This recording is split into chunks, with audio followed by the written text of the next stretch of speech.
এটা বিশেষ কথাত আপোনালোকে দেখিছে অলপ সময় আগতে বিভিন্ন সামাজিক মাধ্যমতে সংবাদ মাধ্যমত এটা বিষয় চৰ্চিত হৈ আহিছে, চৰ্চাত আছে। সেইটো হ'ল শৃংখল চলিহাক বীৰ লাচিত সেনা অসমৰ পৰা সাময়িক অব্যাহতি প্ৰদান কৰা হৈছে নেকি। এতিয়া এই কথাত মই সকলোকে যিহেতু ব্যক্তিগত হিচাপে কথাবিলাক জনাই থকাত কিছু অসুবিধা হৈছে, সেইকাৰণে আমাৰ ফেচবুক পেজৰ জৰিয়তে মই বিষয়খিনি ৰাইজৰ দৃষ্টিগোচৰ কৰিবৰ কাৰণে চেষ্টা কৰিছোঁ। এতিয়া কথাটো হৈছে যে শৃংখল চলিহাৰ যিখন পত্ৰ আপোনালোকে দেখিছে, এই কথাখিনি আমাৰ নিজৰ মাজৰ আছিল, কিন্তু কোনোবা এজন সাংবাদিকক আচলতে শৃংখল চলিহাৰ কাগজখন প্ৰদান কৰিছিল। তাৰপিছত সামাজিক মাধ্যমত দেখিছোঁ যে কাগজখন বিভিন্ন কোণলৈ বিয়পি পৰিছে, মানুহৰ মাজত বিভিন্ন প্ৰশ্ন উদয় হৈছে। এতিয়া কথা হৈছে দীঘলীয়া সময় আপোনালোকে দেখিছে শৃংখল চলিহাই এটা বিৰামহীন সাংগঠনিক কাম কাজবিলাক আগবঢ়াই লৈ গৈছে। তেওঁৰ যি ধৰণে এই সময়ত কিছু বিশ্ৰামৰ যিটো প্ৰয়োজন আছিল, কিন্তু বিশ্ৰাম ল'বৰ কাৰণে কিছু অৱকাশ তেওঁৰ নাছিল। আৰু সেইকাৰণে আপুনি তাৰ সমান্তৰালভাৱে আপোনালোকে দেখিব যে কেইদিনমানৰ পৰা সামাজিক মাধ্যমতে হওক, সংবাদ মাধ্যমতে হওক, এছাম ন্যস্ত স্বাৰ্থ জড়িত মহলে উদ্দেশ্যপ্ৰণোদিতভাৱে ষড়যন্ত্ৰমূলকভাৱে শৃংখল চলিহাক অপবাদ দিবৰ কাৰণে বা কেতিয়াবা কংগ্ৰেছৰ বা কেতিয়াবা বিজেপিৰ এজেণ্ট হিচাপে কাম কৰি থকাৰ বিভিন্ন অভিযোগ ইফালে প্ৰদান কৰি আহিছে, যাৰ জৰিয়তে আপোনালোকে দেখিব সাংঘাতিক ধৰণে মানসিক অন্তৰ্দ্বন্দ্বতাৰ মানসিক অশান্তিত ইতিমধ্যে শৃংখল চলিহা লাহে লাহে ভুগিবলৈ আৰম্ভ কৰিছে।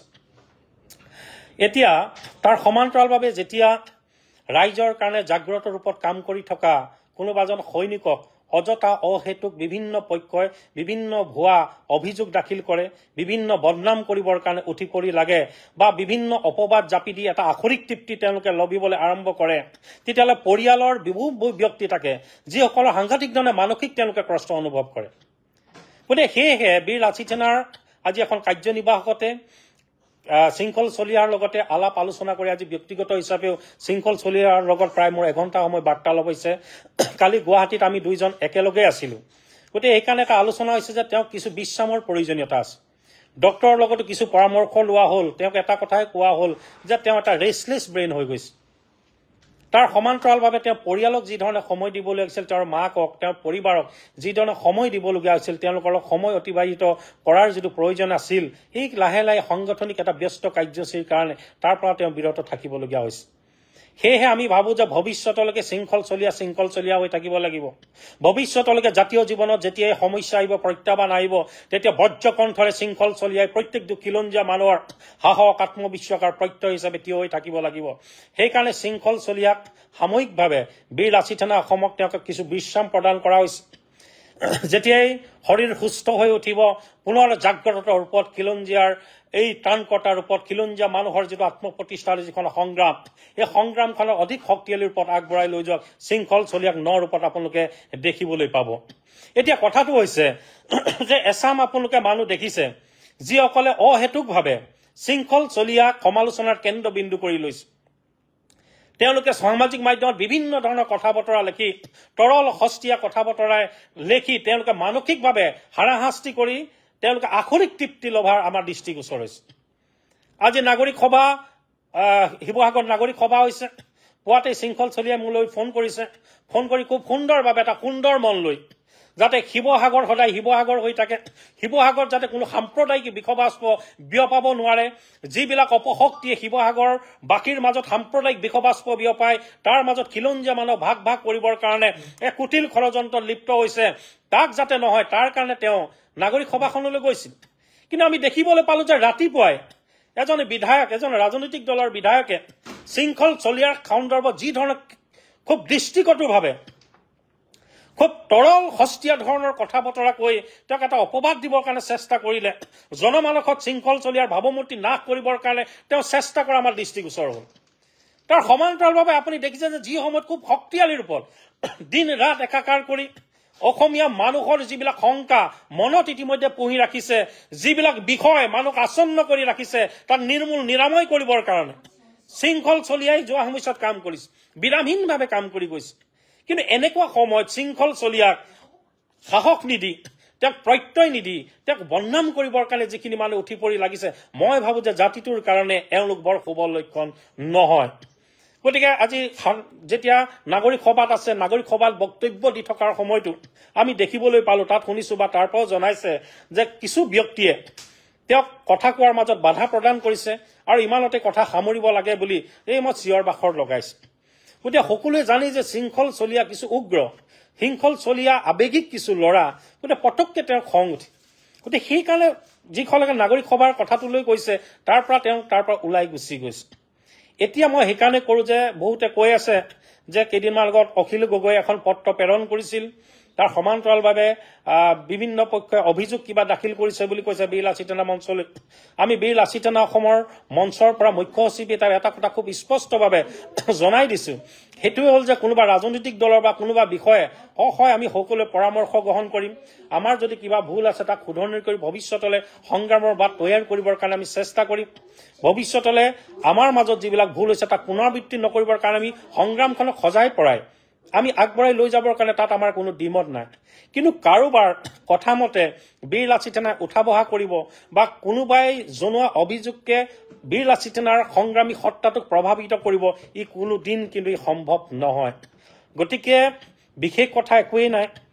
বিৰামহীনভাৱে থকা শৃংখল চলীয়া কিছু বিশ্ৰাম দিবৰ কাৰণে, শৃংখল চলীয়াৰ মাতৃয়ে যেনেধৰণে শৃংখল চলীয়াৰ সান্নিধ্য বিচাৰিছে, তেওঁৰ পৰিবাৰে যেনেধৰণে তেওঁৰ লগত সময় পাৰ কৰিব বিচাৰিছে, গতিকে সকলোৰে লগত আলাপ আলোচনা কৰি কেন্দ্ৰীয় সমিতিৰ সকলো বিষয় আমি একেলগে একত্ৰিতভাৱে পৰিয়ালৰ এই সময়ত আমি ঐক্যবদ্ধ হৈ আছো আৰু শৃংখল চলীয়াও যাতে মানসিকভাৱে কিছু সুস্থ সবল হয়, এটা সুস্থিৰ মন লৈ আহে, তাৰ কাৰণে আৰু ডাক্তৰৰ লগতো কালিৰ পৰা আপুনি তেওঁৰ শৃংখল চলীয়াৰ লগত একেলগে ঘূৰি ফুৰিছে, গম পাব যে কেইদিনমান আগৰ পৰা গোলাঘাট জিলা সমিতিৰ মুখ্য সচিব অভিলাষ বৰা তেওঁৰ লগত দিন ৰাত একাকাৰ কৰি ঘূৰি ফুৰিছে।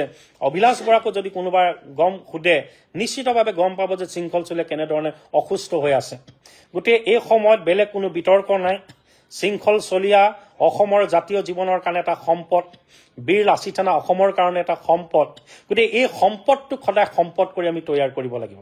এটা জাতীয় সম্পদলৈ উত্তৰণ কৰাৰ সকলোৱে দিহা পৰামৰ্শৰ সহযোগিতাই সত্তাটোক আমি কৰিব লাগিব। গতিকে এতিয়াৰ পৰাই পূৰ্ব নিৰ্ধাৰিত সকলো কাৰ্যসূচী চলি থাকিব। বীৰ লাচিত সেনা অসমে আমালৈ যিমানবিলাক অপবাদ আহিছে, অপবাদবিলাকক এতিয়া বুকু পাতি বীৰ লাচিত সেনাৰ প্ৰত্যেকজন তৃণমূলৰ পৰা উচ্চ পৰ্যায়লৈকে পদবীধাৰী সকলো সৈনিকেই বুকু পাতি ল'ব। আৰু এতিয়া আমাক যিসকলে অযথা বীৰ লাচিত সেনাক সমালোচনাৰ কেন্দ্ৰবিন্দু কৰি লৈছে, যিসকলে বীৰ লাচিত সেনাৰ সত্তাটোক তেওঁলোকে অবিশ্বাসৰ এটা পোছাক পিন্ধাবৰ কাৰণে চেষ্টা কৰিছে, যিসকলে বীৰ লাচিত সেনাৰ আপোচবিন যিটো সত্তা, অদমনীয় যিটো সত্তা, ইয়াক কলুষিত কৰিবৰ কাৰণে অহৰহ নিৰলসভাৱে আপ্ৰাণ প্ৰচেষ্টা কৰিছে, তেওঁলোকক আমি এটা সতৰ্কবাণী দিব বিচাৰিছো যে এতিয়াৰ পৰা যদি বীৰ লাচিত সেনাৰ সৈনিকসকল অযথা হকে বিহকে যদি সমালোচনা কৰি থাকে, সমালোচনা গঠনমূলক কৰক, আমাৰ ক'বলগীয়া একো নাই। কিন্তু সমালোচনা যদি এটা নিকৃষ্ট পৰ্যায়ৰ হয়, একেবাৰে তৰল সস্তীয়া ধৰণৰ কথা বতৰা হয়, তেতিয়াহ'লে কিন্তু বীৰ লাচিত সেনা সৈনিকসকলে এতিয়াৰ পৰা নিজাববীয়াকৈ কিছু কাৰ্য ব্যৱস্থা গ্ৰহণ কৰিব।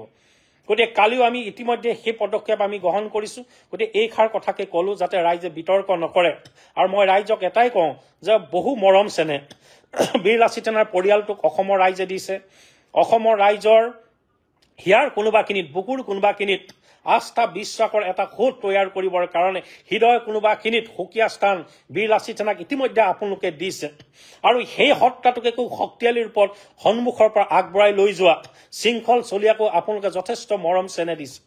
গতিকে এই সময়ত মই অসমবাসী ৰাইজক এটাই বিচাৰিম যাতে আপোনালোকে আশীৰ্বাদ দিব, ভৱিষ্যতলৈকে শৃংখল চলীয়া যাতে সদায় শৃংখল চলীয়া হৈ থাকে, এই আপোচবিন সত্তাৰে বজ্ৰকণ্ঠৰ যাতে অধিকাৰী হৈ থাকে, আপোচবিন সত্তাৰে যাতে খিলঞ্জীয়া মানুহৰ প্ৰত্যেকটো সমস্যাতে তেওঁ থিয় হ'ব পাৰে, এটা সুস্থ শৰীৰ, এটা সুস্থ মনৰ যাতে অধিকাৰী হয়, তাৰ কাৰণে সকলোৱে আশীৰ্বাদ কৰিব, প্ৰাৰ্থনা কৰিব।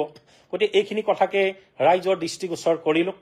কিছু বিভ্ৰান্তি বিয়পিছে, কিছু ভ্ৰান্ত ধাৰণা বিয়পিছে, গতিকে এই কথাখিনিকে আজি ক'বৰ কাৰণে মই সংবাদমেলখন আচলতে এই ফেচবুক লাইভৰ জৰিয়তে ৰাইজক অৱগত কৰিলোঁ। বিশেষ কথা আৰু অন্য একোৱেই নাই।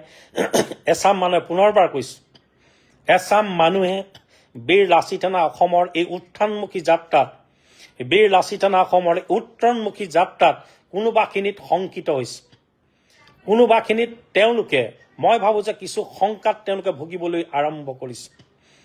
গতিকে সেইকাৰণে হকে বিহকে বীৰ লাচিত সেনাৰ সংগ্ৰামখনক তেওঁলোকে বিপথে পৰিচালিত কৰিবৰ কাৰণে চেষ্টা কৰিছে মানুহৰ মাজত অবিশ্বাসৰ বীজ ৰোপণ কৰিবৰ কাৰণে তেওঁলোকে নেৰানেপেৰাভাৱে কাম কৰি আছে গতিকে এই ষড়যন্ত্ৰ তেওঁলোকৰ সফল নহব এই ব্যথা ষড়যন্ত্ৰ তেওঁলোকৰ নিশ্চিতভাৱে হ'ব কাৰণ বীৰ লাচিত সেনা অসমে সদায় জনসাধাৰণৰ মাজত থাকি জনসাধাৰণৰ কাৰণে জনসাধাৰণৰ প্ৰত্যেকটো মৌলিক সমস্যাক তেওঁলোকৰ জ্বলন্ত সমস্যা সজোৰে উত্থাপন কৰি এই সংগ্ৰামখনক আমি আগবঢ়াই লৈ যাবৰ কাৰণে পৰৱৰ্তী পৰ্যায়ত আমি কাম কৰিম গতিকে পুনৰবাৰ সকলোলৈকে আন্তৰিক ধন্যবাদৰ কৃতজ্ঞতা জ্ঞাপন কৰিছোঁ বিভিন্ন অস্থিৰ মুহূৰ্ত পাৰ হৈছে বিভিন্ন অৰাজক এটা পৰিৱেশ পৰিস্থিতিৰ উদ্ভৱ হৈছে উচ্ছেদৰ আমি কৈছোঁ যে বীৰ লাচিত মুকলিভাৱে আমি উচ্ছেদ সমৰ্থন জনাইছোঁ আৰু উচ্ছেদিত ব্যক্তিসকল যেতিয়া সন্দেহযুক্ত নাগৰিকসকল বিভিন্ন ঠাইলৈ প্ৰব্ৰজিত হৈছে তেতিয়া বীৰ লাচিত সেনাৰ সৈনিকসকলে সকলো ক্ষেত্ৰতে তেওঁলোকক বাধা প্ৰদান কৰিছে কিন্তু ইয়াৰ সমান্তৰালভাৱে আমি বীৰ লাচিত সেনা অসমে এই সমস্যাটোৰ এটা স্থায়ী সমাধানো আমি বিচাৰিছোঁ গতিকে চৰকাৰখনে কেৱল যাতে ৰাজনৈতিক উদ্দেশ্য প্ৰণোদিতভাৱে ৰাজনৈতিক নিৰ্বাচনী বৈতৰণি পাৰ হ'বৰ কাৰণে যাতে এই মায়াজাল যিবিলাক উচ্ছেদৰ যিটো নাটক তেওঁলোকে আৰম্ভ কৰিছে বা আমি ভাবিছোঁ এটা সদিচ্ছা তেওঁলোকে প্ৰদান কৰিছে সদিচ্ছা লৈ যাওক আৰু ই যাতে এটা স্থায়ী সমাধানলৈ পৰ্যবেক্ষিত হয় তাৰ কাৰণে চৰকাৰখনক দায়িত্ব আৰু দায়বদ্ধতাৰে সদিচ্ছাৰে কাম কাজবিলাক আগবঢ়াই লৈ যাবৰ কাৰণে বীৰ লাচিত আমি অনুৰোধ জনাইছোঁ পুনৰবাৰ সকলোলৈকে আন্তৰিক ধন্যবাদ আৰু কৃতজ্ঞতা জ্ঞাপন কৰিছোঁ ধন্যবাদ জয় আই অসম